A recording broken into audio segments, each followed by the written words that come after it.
Okay, let's talk about parallel and perpendicular lines. We have this classic line equations in slope-intercept form, y equals 2x plus 3. And we want to find a parallel line to this. The word parallel means you have the same slope. The slope happens to be 2. So if the question was easier, you could just pick any line equation that has a slope of 2. And by doing so, you'd find a parallel line. But there's an additional constraint to this question. It must go through this point. So we know that parallel means that the slope is 2. It's the same. And we know that the point must be 1, 2. But we know how to do this. Given a slope and a point, we can use the slope-point form to figure out the line equation. So y minus y1 is equals to mx minus x1. We're going to simply substitute these values in. So y minus 2 is equals to the slope, which is 2, x minus 1. And this here is a line equation. If you really want to expand it out to figure out slope-point form, we could. Y minus 2 equals 2x minus 2. Y is equal to 2x minus 2 plus 2 ends up disappearing, plus 0. So this is the actual line equation that actually is parallel and goes through this point. You can even verify it by plugging in this x value, 1 here. When x equals 1, substitute 1 into x over here, and we get y equals 2 times 1, which is 2. So indeed, the point 1, 2 is correct. So let's refresh ourselves again. The original line was y equals 2x plus 3. And let's focus on the word perpendicular. Perpendicular is this symbol here.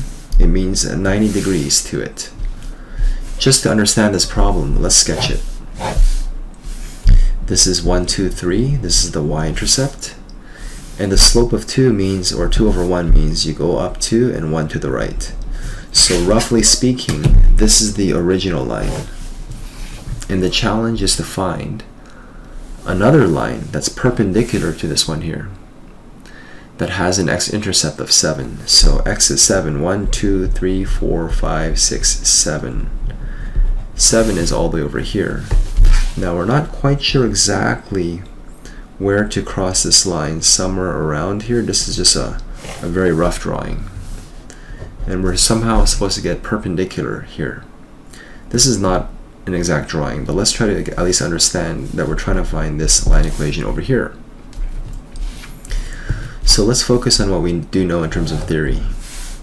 So the original slope was 2.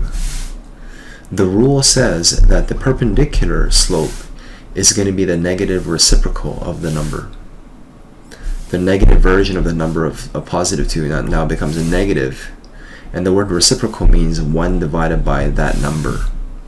So if the original slope was negative, you'd end up with positive, but because 2 is positive, we end up with negative, and the word reciprocal means we're going to actually flip the fraction, or 2 divided by 1 now becomes 1 divided by 2, 1/2. So we know the slope of the new line. And the word x-intercept of 7, please remember that intercepts imply points. This means that 7, 0, the word x-intercept means y equals 0, is a point. So 7, 0 is a point. And here we go again. Given a slope and a point, we can actually find the equation of this line here. We can do it. Y minus y1 equals mx minus x1. This is the slope-point form. Y minus 0 is equals to the slope, x minus 7. And this is a perfectly legitimate answer. If you want to get into your traditional slope-intercept form, you can distribute. Y is equals to 1/2 x. Negative times negative is positive. 1/2 times 7 is 7 over 2. So this is your line equation. And when you look at it, this is about 3.5. 1, 2, 3.5. I went a bit high, but you can see that we're roughly right. And the slope of -1/2 means you're going downhill. This is right.